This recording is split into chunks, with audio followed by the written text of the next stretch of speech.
Hello. I hope everyone can hear me. Good morning. I mean, it's morning for me. And now I'm going to just continue and I'm going to introduce you to artificial intelligence, what it is, and how and what the impacts it's made on different fields. And finally, coming over to some of its latest and most novel applications in the field of conservation. So, um, So, artificial intelligence is taking over the world.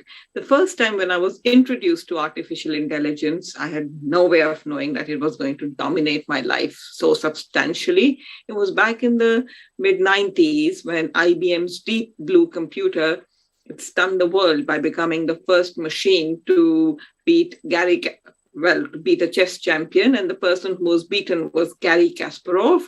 He had defeated Deep Blue back in 1989. I have no awareness of that. I was too small. But in the 1990s, it was big news. Even as a child, I remember it. And IBM was initially accused of cheating. But that wasn't true. And from that point onwards, artificial intelligence has been growing by leaps and bounds.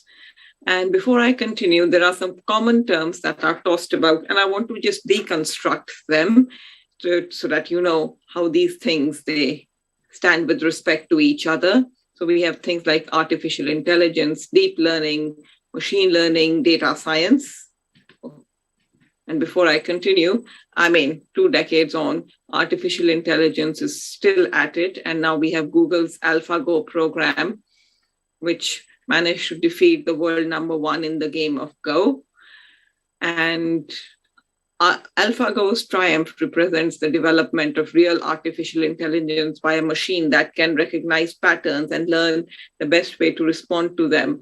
My work is not similar to what they do in AlphaGo, but essentially this artificial intelligence has this uncanny ability to recognize patterns, which makes it so important for the different fields. So now how do machine learning, artificial intelligence, and deep learning tie in? So artificial intelligence is this all-encompassing field, and even machine learning that I focus a lot on is a part of that. Data science has a partial overlap with it because even statistical models are a part of data science, and some people insist that's not artificial intelligence, but deep learning certainly is a subset of machine learning. And what deep learning and a lot of these models like the AlphaGo model and all the models that I'll talk about in coming up, they aim to mimic the activity in the layers of neurons in the neurocortex, the thinking part of the brain. And we human beings, we are the best pattern recognition machine out there. And that's what we try to teach machines to do. Machines and computers or even Internet of Things devices to do, to recognize the patterns the way we do. So in 2012, finally a breakthrough arrived. A neural network of 16,000 computer processes with 1 billion connectors browsed YouTube, and they took 10 million thumbnail images. And then it was seen if they could recognize new objects, and without any prior training, this AI system managed to recognize a cat, and that's huge. And these are the kind of pattern recognition abilities, deep learning, artificial intelligence through deep learning, that's what we get. But you must be wondering, why should I care about machines recognizing cats? AI applications, they have massive applications in the field of data science, for example, for detecting cancer. So when it comes down to the field of cancer detection, Google's deep learning algorithm was taught to examine the images at different magnifications. It was similar to how pathologists examine slides. And the algorithm's first test showed that Liana was able to correctly distinguish a slide with cancer from a slide without a slide, and it did so with 99% accuracy, even when the regions were too small to be detected by pathologists. So, this is a huge leap in the area of deep learning and what it can do for us. Now, there have been other medical applications, like, for example, an AI model learns to detect skin cancer and was able to do it with 95% more accuracy than dermatologists, and even malignant pleural mesothelioma has been detected with 97.7% accuracy. So again, artificial intelligence has been progressing leaps and bounds in the medical arena. Right now, we have been hit by, we all know we are in the middle of the COVID crisis, and it's something, again, artificial intelligence, it hasn't made a huge amount of impact in the COVID world so far, but again, it's still being accepted. At least the World Health Organization does recognize this, recognizes artificial intelligence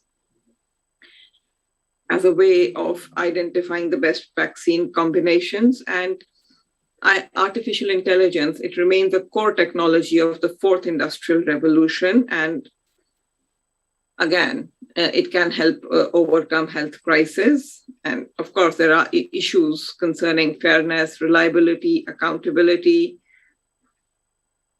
But again, the automation capabilities that we can get from artificial intelligence can be a boon to the medical world. Again, outside the medical arena, you have artificial intelligence being used hugely in the financial world, in financial fraud detection. And for example, we have 49%, according to PricewaterhouseCoopers, we have 49% of global organizations which say that they've faced frauds. And 22% say they're deriving value from pattern recognition technologies and combating frauds.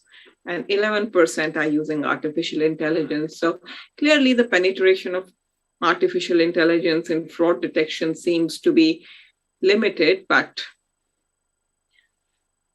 again, given the kind of massive damage that things like fraud cause to our lives, I think it's a huge step forward. For example, someone had created a custom AI sensor, and it's a proximity sensor for tracking employee-contractor relations. So again, with this custom AI sensor, Facebook activity between employee, family, friends, and contract can be monitored. Financial transactions are monitored. Visits of the contractor to the employee are monitored. Past history can be monitored. 1 second, I need to. And employee travel, co-location of employee with respect to the contract, duration and frequency of the calls with contractor. So again, with custom AI sensor creation, it can sort of, as the world moves to more flexible patterns of working, contracting, and subcontracting, artificial intelligence can really come in handy. And by coming in handy, what they can do is, facilitate, especially when you don't have desk staff, it can facilitate much more easier working relations, especially when we live in the world of, work from home, flexi working, and so on. But obviously, it is sensors like these which also raise fundamental questions about the issues of privacy, and do we want to be monitored by machines all the time? And that may explain at some level the kind of interest cryptography and cryptocurrencies are receiving in the present time, because while artificial intelligence wants to do everything from monitor your Facebook activity to the duration and frequency of calls, the crypto world does the opposite. It tries to give you privacy, tries to protect your privacy, and so on. So again, that's just off the cuff, but I can see where that trend may be coming from. So now I'll come to my favorite topic, and that is applications, which is saving endangered species. Okay, now it's going beyond saving endangered species. It's even saving endangered habitats. And that's an application one of my students and I have been working on. That's not something I'm going to discuss right here because that's work in progress, but I'm going to discuss topics similar to what all of us are trying to do. But let's just talk about some very important developments. So the Proceedings of the National Academy of Sciences, that's a very, very important journal. And that published a paper, with all the canines barred and whatnot. And it was back in 2018, as you can see, and it pertained to automated animal identification. So researchers from a plethora of universities, Wyoming, Auburn, Harvard, Oxford, Minnesota, Uber AI Labs, they developed an accurate method for automating animal identification from camera trap images. So camera trap images are typically placed in, say you would place a camera trap image in a protected area or a wildlife sanctuary, something like the Kruger National Park, and the research did take place in the Kruger National Park. And what it does is that it takes pictures of your animals. So, you can, using those, know what species are present in your study area, what kind of abundances they have, and so on. But right now, they just looked at camera, took a photo. It's like, suppose I was to take a photo of a duck on my phone, and deep learning was used to obtain 96.6% accuracy for species identification.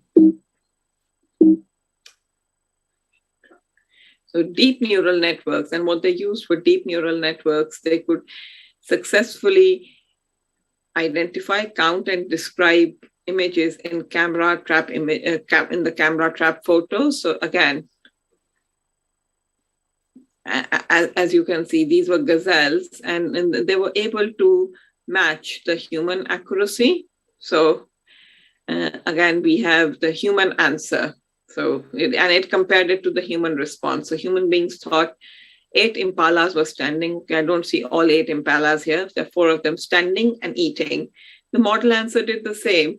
It identified 8 impalas. I still don't see, okay, we can see 4, but you can see something that's not obvious to us right away from this image. I just see the top 4 impalas here. Well, it could identify all 8.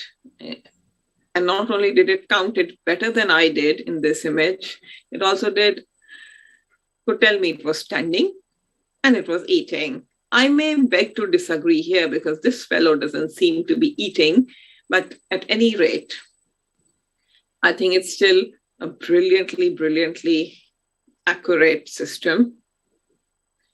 And we have the identification, we have the counts, and the model identified the additional attributes, and it assigned some confidence intervals to that. So again, like it's 100% confident that there's no interaction, and everyone seems to be minding their own business and no babies. So again, when it comes down to monitoring species, not just counting them, but monitoring their behavior, I think artificial intelligence has already proven to be extremely powerful. Now, very recently in 2020, again, this is work under progress. Artificial intelligence has been used in marine habitats and to monitor fisheries. And monitoring fisheries is extremely, well, at some levels, it's more complicated than counting impalas because, okay, I need to go back, sorry.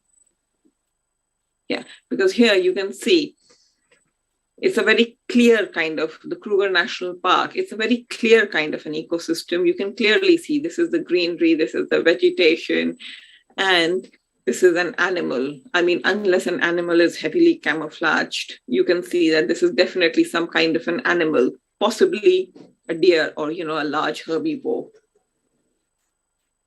And then it comes down to teaching your computer to do the same using deep neural networks as they did.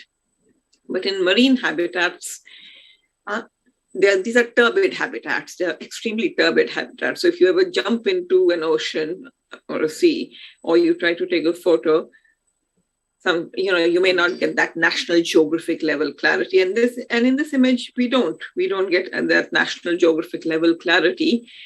And what they were trying to do was to monitor fisheries by accurately detecting a fish species. And I think you can see the outlines show that they managed to identify the outlines of the fish from within different habitats. And the issue that you face is that, and artificial intelligence is doing a robust job of handling something known as domain shift, where the model has been trained on, say, seagrass habitats, is not accurate enough representation of the data it is asked to predict on.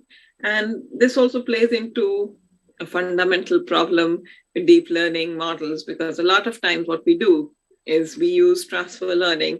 Using transfer learning is, well, as common as, frankly, drinking a cup of coffee in the morning. At least in my line of work, transfer learning is your go-to. I mean, very few people start training their deep learning models from the bottom up.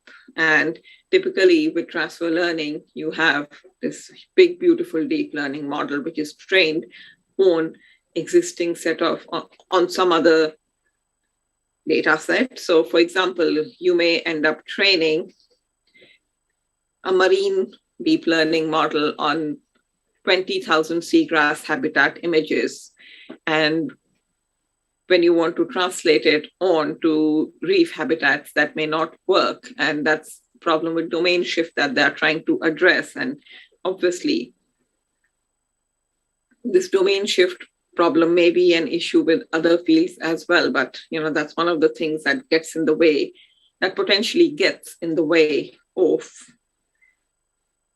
transfer learning. And the models that they have been using and we have been using is something known as UNet, it was initially developed for biomedical image segmentation. So deep learning models are really transferable. So something that came from the biomedical domain is now being used in conservation and other areas as well. And it's a full convolution network. And basically the idea is they carry out to extract additional levels of features in the upsampling part. And this allows greater contextual information to be propagated, and which explains. So with convolutional neural networks, the whole purpose of convolutions is to extract features. And so once you extract the features, then you can carry out your classifications. But here, it's from what the literature tells us, that UNets, they try to identify more contextual information. And certainly we seem to be having more luck with mangrove modeling using UNets. So yes, coming on to that, we have habitat monitoring. Again, deep learning models are being used for habitat monitoring, and there's a full-on tool, there's a full-on deep learning model for that. It's called HabitatNet, and it carries out segmentation of habitat images using deep learning. And this one came up in 2019, and it's already been used for large-scale processing of forestry data. So in this case, you had different canopy images and understory images under different lighting conditions, and the HabitatNet model was used to help identify, to sort of distinguish between the different components of the forest architecture.